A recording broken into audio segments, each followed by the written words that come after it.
जय जगन्नाथ, जय जगन्नाथ। आप सबने बहुत सुंदर सूचना लेकर आयो हूँ। मार्च महीना के अंदर 5 मार्च के बाद श्री जगन्नाथपुरी के वास्ते ब्यावर्सों एक यात्रा प्रारंभ हो रही है, जो कि 7 दिवसीय होगी। इनमें 2 दिन की यात्रा जावण रही, 2 दिन तो जाने की होगी और 2 दिन ही वहां से वापस आने की, और 1 दिन 1 रात्रि विश्राम, या फिर 1 दिन 2 रात्रि विश्राम मेंबर के हिसाब से तय किया जाएगा कि कितने दिन हमें जगन्नाथपुरी ठहरना है।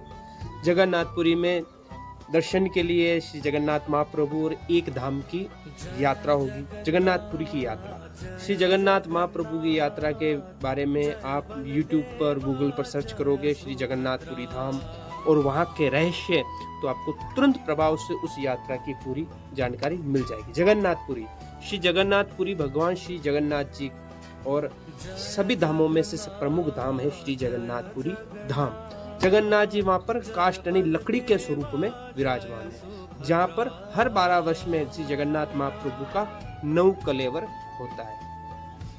तीसरी बात, श्री जगन्नाथ जी का जो मंदिर है वो मंदिर भी पूरा रहस्य से भरा हुआ है। श्री जगन्नाथ जी के मंदिर में जब हवा पूर्व दिशा से पश्चिम दिशा की तरफ बहती है, जब हवा पूर्व से पश्चिम की तरफ बह रही है, तो वहाँ का श्री जगन्नाथ जी का जो ध्वज है वह पश्चिम दिशा से पूर्व दिशा की ओर बहता है। ये चमत्कार है, ये कहीं पर भी विश्व में नहीं है।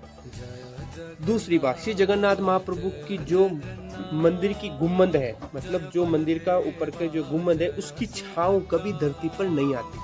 दिन के 12 घंटे में, मतलब सुबह से लेकर शाम तक जगन्नाथ प्रभु के मंदिर की मूर्ति की छाया धरती पर नहीं आती है।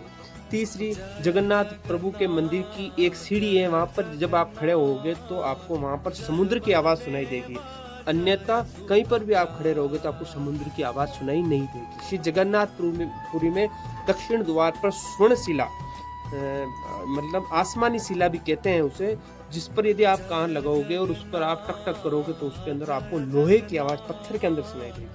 श्री जगन्नाथपुरी जी का महाप्रसाद की तो महिमा अलग ही है। एक और रहस्य की चीज देखने की, जगन्नाथपुरी के मंदिर में जो चूल्हा है उसको 700 से 800 रसोइये रोज भोजन बनाते हैं। मंदिर का प्रसाद तब तक वितरण होता है जब तक जगन्नाथपुरी का मंदिर के पट के द्वार बंद नहीं होते। बंद होते ही सारा भोजन संपन्न हो जाता है। जगन्नाथपुरी का जो प्रसाद बनता है वो भात का, जो चावल जगन्नाथ जी को भोग लगते हैं उसका चूल्हा नीचे से जलता है, उस पर 1 हांडी रखी जाती है, उस पर 2 हांडी रखी जाती है, 3, 4, 5, 6, 7। सबसे पहले 7 हांडियों में से सबसे पहले जो चावल सीजेंगे वे ऊपर हांडी के चावल सबसे पहले सीजेंगे और नीचे वाले सारे चावल कच्चे रहेंगे। यह भी जगन्नाथपुरी का रहस्य है, जिसकी यात्रा 5 मार्च के बाद में प्रारंभ की जाएगी। और इसके लिए आप मेरे से डायरेक्ट संपर्क करें या फिर मेरे से ही संपर्क करें, और तेजल कमेटी के किसी भी सदस्य से आप संपर्क करके अपनी यात्रा की निश्चितता करेंगे। हमारी ये यात्रा का जो भाड़ा रहेगा, किराया ओनली फॉर ट्रेन का किराया फिक्स है, जो 765 रुपये के लगभग का है, या 865 रुपये का लगभग जो भी है। ट्रेन का किराया ट्रेन के टिकट के अंदर होगा, वो आपको पे करना पड़ेगा। होटल में जहां हम होटल लेंगे उसमें जो पाती से जितने मेंबर्स पे जो किराया पाती आएगा वो किराया आपको अपने अनुसार देना पड़ेगा। भोजन प्रसादी ट्रेन की जो होती है, मतलब मेरा आइडिया है कि एक व्यक्ति पर 1500 रुपये किराया ट्रेन का और 1500 रुपये ही खर्चे के, मतलब 3000। तो आप एक यात्री कम से कम 4000 से 5000 के बीच में एक मेंबर का खर्च आएगा। खर्च एक ऐसी चीज होती है, हम खर्च जरूरत से करें और एक बिना जरूरत के बस हम तो रईस ही कर रहे हैं, उसका फर्क होगा।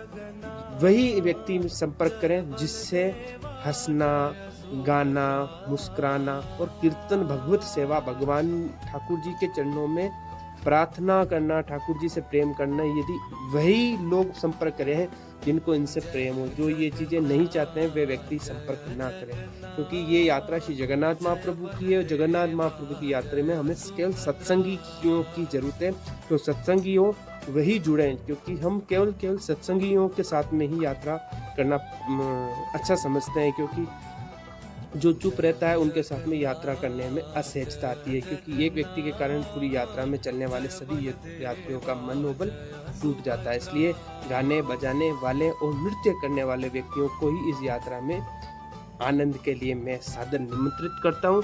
आप सभी जल्दी से जल्दी श्री जगन्नाथपुरी यात्रा के लिए आप अभी से कहें, जिससे कि एक ही ट्रेन के एक ही डिब्बे में हमारे सबकी उचित सीटें हमें प्राप्त हो सके और हमें तत्काल में नहीं जाना पड़े। इसके लिए हम 2 महीने पहले ही इसकी बुकिंग करेंगे, अन्यथा अपनी सुविधा के अनुसार सभी ट्रेन की टिकट्स अपने अनुसार कराएं। यात्रा लंबी है, अकेला आदमी से जगन्नाथपुरी धाम की यात्रा नहीं कर सकता। इस यात्रा के लिए केवल संगति की जरूरत होती है। बिना संग के श्री जगन्नाथपुरी की यात्रा करना थोड़ा कठिन सा होता है। इसलिए निवेदन है, आप संगति के लिए आप सभी से अनुरोध है। बाकी मैं तो जा ही रहा हूँ, मेरा फाइनल है। आपकी को सूचना दे दी कि आप ऐसा ना कहो कि हमने नहीं कहा था। जय जगन्नाथ, जय जगन्नाथ।